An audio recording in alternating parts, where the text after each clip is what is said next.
यीशु मसीह के 12 शिष्यों में से एक था। उसे दिदिमुस भी कहा जाता है, जिसका अर्थ है जुड़वां। थोमा को अक्सर शंका करने वाला थोमा कहा जाता है, लेकिन उसकी कहानी केवल शंका की नहीं, बल्कि एक गहरे और सच्चे विश्वास की कहानी है। 2, यीशु की मृत्यु और पुनरुत्थान। जब यीशु मसीहा को क्रूस पर चढ़ाया गया और फिर तीसरे दिन वह मृतकों में से जीवित हुए, तब उन्होंने अपने शिष्यों को दर्शन दिए। लेकिन उस समय थोमा वहां नहीं था।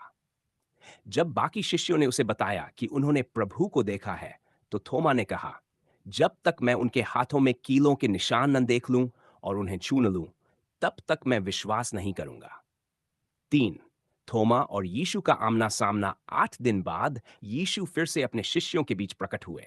इस बार थोमा भी वहां मौजूद था।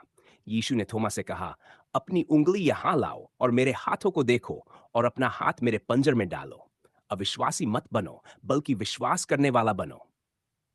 थोमा ने यह देखकर प्रभु के सामने सिर झुका दिया और कहा, हे मेरे प्रभु, हे मेरे परमेश्वर।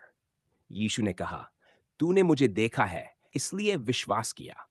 धन्य है वे जिन्होंने मुझे नहीं देखा और फिर भी विश्वास किया। 4, भारत की ओर यात्रा। थोमा ने यीशु के इस आदेश को गंभीरता से लिया कि जाओ और सारी दुनिया में सुसमाचार का प्रचार करो। उसने यरूशलेम को छोड़ा और पूर्व की ओर यात्रा की। माना जाता है कि वह भारत आया, और विशेष रूप से दक्षिण भारत में, जहां आज का चेन्नई, पुराना नाम मायलापुर है, वहां उसने यीशु के प्रेम और सत्य का प्रचार किया। 5, थोमा का प्रचार और चमत्कार। भारत आने के बाद थोमा ने कई गांवों और नगरों में प्रचार किया। उसने चर्च बनाए, लोगों को प्रभु के प्रेम और उद्धार का संदेश सुनाया। कहा जाता है कि उसके द्वारा कई चमत्कार हुए, जिससे लोग प्रभु यीशु पर विश्वास करने लगे। उसने समाज के हर वर्ग तक प्रभु का संदेश पहुंचाया, अमीर हो या गरीब, राजा हो या सामान्य जन। 6, शहादत। थोमा के प्रचार से कुछ लोग नाराज भी हुए। उन्हें उसका संदेश अस्वीकार्य लगा। अंततः विरोधियों ने उसे मारने की योजना बनाई। कहा जाता है कि उसे भाले से मारा गया और भारत की भूमि पर ही उसकी शहादत हुई। वह प्रभु के लिए जिया और उसी के लिए प्राण भी न्योछावर कर दिए। 7, थोमा की विरासत। थोमा का विश्वास और उसका बलिदान आज भी भारत में जीवित है।